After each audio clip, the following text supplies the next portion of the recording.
Bom, primeiro, boa tarde, né, a todos e todas presentes. Agradecer ao senador Flávio Arnes pelo convite, né, à nossa federação, ao PROIFES Federação. O PROIFES é uma federação que reúne sindicatos de docentes de universidades federais e também de institutos federais de educação no Brasil, né? Nós somos uma federação que completamos recentemente 19 anos de existência e temos, ao longo desses 19 anos de existência, feito um bom debate em torno das questões, não só sindicais, mas também das questões específicas da área de educação, que é onde nós atuamos, né? Parabenizar também ao deputado, ao senador. A gente passa tanto tempo na Câmara e poucas vezes aqui no Senado que a gente acaba acostumando, né?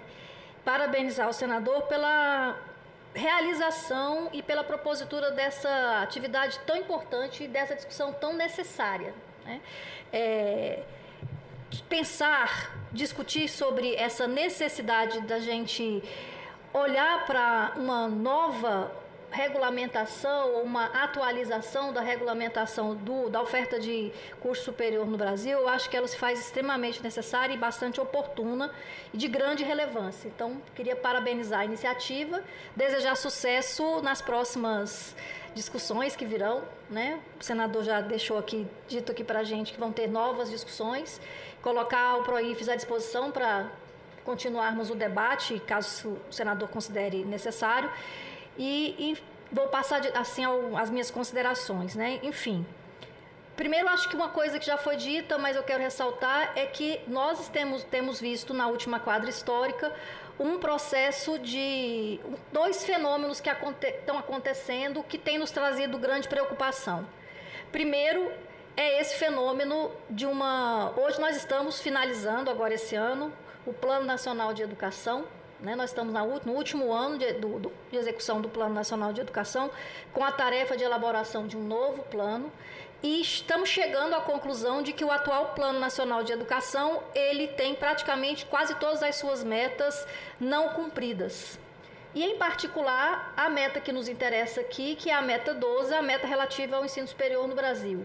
Né? Uma meta que, ainda que ela teve avanços ao longo desses 10 anos, mas ela ainda está distante do cumprimento daquilo que foi colocado, principalmente no tocante às matrículas no ensino superior no Brasil. Né? Isso abre para a gente uma grande preocupação, porque nós vamos finalizar a década, finalizar o Plano Nacional de Educação com um descumprimento, de certa forma, né, dessa meta tão importante, que é a meta de ampliação do acesso ao ensino superior brasileiro, e olha que reconhecendo todo o esforço e todo o sucesso que foi com a política de cotas e outras políticas que foram desenvolvidas ao longo desse tempo, né?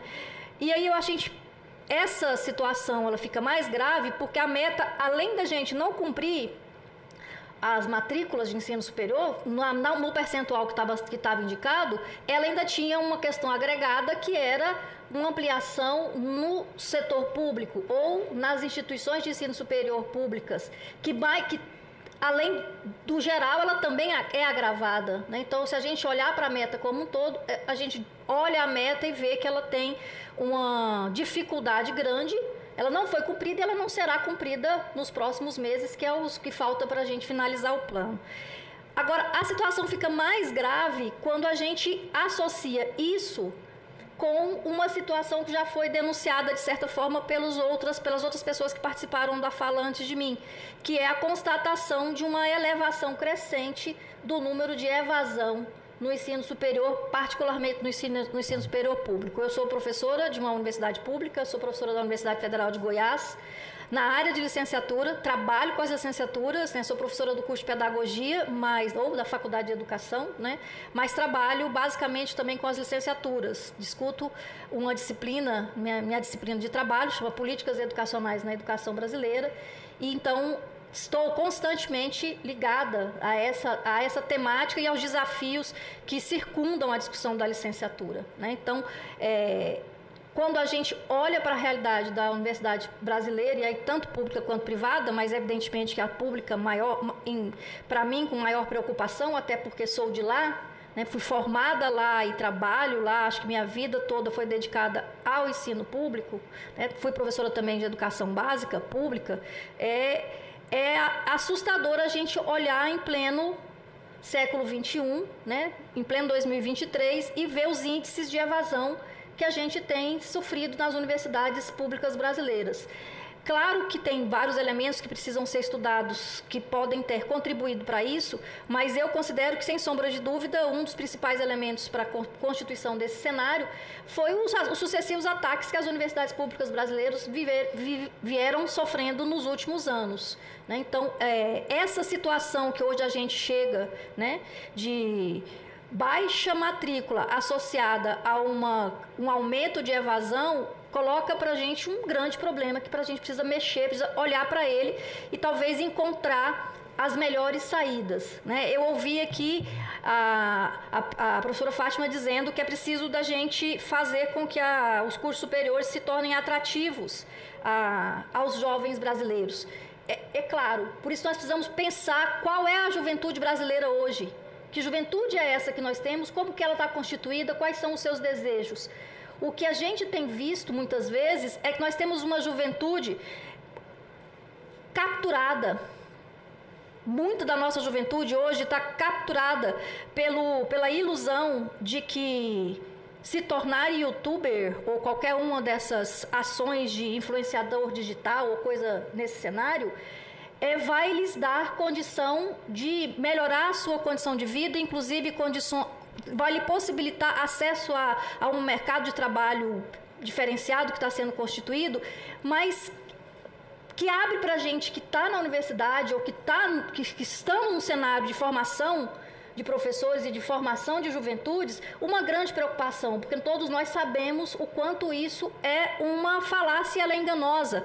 Porque no cotidiano, quando a gente olha para essas situações, é facilmente perceptível que é uma cilada.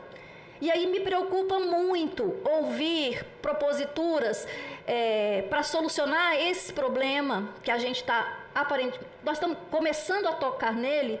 Me preocupa proposituras que falam em flexibilização curricular, por exemplo. Eu tendo a olhar para essa situação com um grau de preocupação, principalmente se eu olho para a experiência que nós estamos vivendo agora recentemente no ensino médio brasileiro. O ensino médio brasileiro que está passando por uma grande crise, esse Senado já discutiu, a Câmara vem discutindo, e isso tem sido pauta na sociedade brasileira de forma mais generalizada, a discussão acerca da revogação ou não do novo ensino médio. E me parece uma certa opinião mais ou menos unificada entre os vários setores que debatem esse assunto, que exatamente nesse ponto de flexibilização curricular é o ponto onde tem tido mais fragilidade do novo ensino médio. Então eu fico muito preocupada quando eu vejo na tentativa de solucionar o problema de atração da juventude brasileira para os cursos superiores, a gente encontrar como solução uma medida que a gente já está vendo que talvez não está dando certo no ensino médio. Então isso me traz uma preocupação. É claro que eu não sei no detalhe qual é a proposta de flexibilização curricular que está sendo construída, mas é muito preocupante. Eu vejo como um sinal de alerta para que a gente pense mais sobre isso, né? Sem deixar de reconhecer que a relação entre a licenciatura e o bacharelado sempre foi historicamente uma relação tensa, até certo ponto tensa, né? Acho que precisamos aprimorar... eu achava que 10 minutos demorava, mas passou rápido demais. Mas vamos lá. Eu achava que... Eu trabalho com as licenciaturas e eu acho que a gente precisa, senadora, aprimorar as análises sobre por que está havendo isso que a gente hoje está chamando de apagão em determinadas áreas da educação básica. Acho que constatar os apagões, para a gente, é só o passo inicial. Agora, nós precisamos olhar com cuidado para perceber o que de fato tem gerado esses apagões.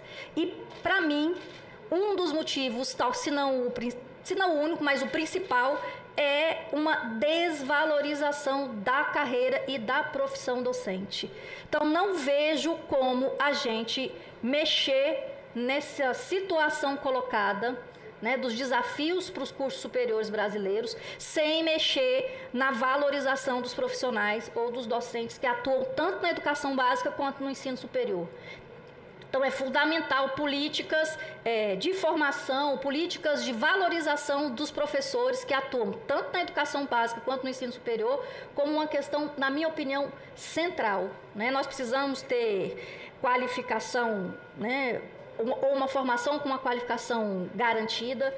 Por isso, às vezes, a ideia de flexibilização curricular, ela pode nos levar ao fenômeno, né, de barateamento da formação, e a gente não pode ceder a isso, porque as demandas do mercado, a gente tem que olhar para elas, mas elas não podem ser o que vai definir a formação da juventude brasileira. Claro que ela faz parte, mas ela não pode ser o ponto principal. Nós precisamos de uma juventude que consiga ser crítica, de uma juventude que consiga olhar para a realidade e falar, olha, eu quero me movimentar com autonomia de pensamento, né? Para isso eu preciso de uma formação com qualidade, para isso eu preciso de curso superior de qualidade, para isso eu preciso de curso superior que não faça essas situações de você ter um docente numa sala virtual com 500 alunos. É necessário, fundamental, que haja uma regulamentação da oferta de cursos superiores no formato EAD, e não só no formato EAD, o próprio presencial. É muito importante a gente regulamentar a oferta de cursos superiores, principalmente aí, basicamente, dos cursos das instituições privadas, que funcionam hoje com uma certa liberdade, né, em relação a isso. As universidades federais, nós temos um conjunto de regulamentações e também autonomia para fazer uma série de coisas, mas me parece que essa é uma luta muito grande, né? Claro, construir políticas de permanência que de fato assegurem a permanência dos estudantes nas universidades, isso é fundamental. Sem essa política, nós teremos muita dificuldade de conseguir atrair esses jovens para o ensino superior brasileiro. E eu queria deixar, assim, meus minutos finais aqui, que está acabando, né? Menos de 3, eu queria fazer um comentário sobre a fala do professor Ricardo, se não me engano, sobre a questão dos professores em dedicação exclusiva nas universidades federais. Eu me senti assim, na responsabilidade de falar sobre isso, até porque sou uma professora de dedicação exclusiva de uma universidade federal brasileira, e acredito que no cenário atual que nós temos, talvez essa condição seja a principal condição que assegura, que garanta que a qualidade do ensino ofertado pelas universidades federais brasileiras seja tão discrepante em relação à qualidade do ensino que é ofertada em várias universidades privadas desse país. Eu não tenho nenhuma dúvida que a manutenção da dedicação exclusiva é uma questão fundamental para que aquele profissional, seja do ponto de vista da sua formação técnica, seja do ponto de vista do seu compromisso profissional. Uma coisa é você ter assegurado a garantia da dedicação exclusiva, você ter assegurado, no nosso caso de instituição pública, a garantia do concurso, é fundamental. E aí, evidentemente que em determinadas áreas, a exigência da dedicação exclusiva, ela aparece com uma complexidade maior, como é o caso das áreas que o professor citou, no caso da medicina ou do direito, né? Não me parece que a solução dessa situação se dá pela quebra da dedicação exclusiva. Algumas universidades encontram alternativas a isso, como a contratação de professores em um regime talvez diferente do regime de DE. Né? Na minha universidade, por exemplo, nós acabamos de aprovar no nosso conselho universitário, há uns meses atrás, a possibilidade da contratação de docentes no curso de medicina com uma carga horária ou com uma contratação diferente da DE. É permitida a contratação de docente com 40 horas sem dedicação exclusiva ou 20 horas sem dedicação exclusiva. Então, não me parece que para solucionar essas situações, o fim da DE ou a quebra da DE seja a solução. Por isso eu sou aqui, quero deixar registrado a minha defesa veemente da dedicação exclusiva na educação superior do Brasil, quiçá para as universidades privadas.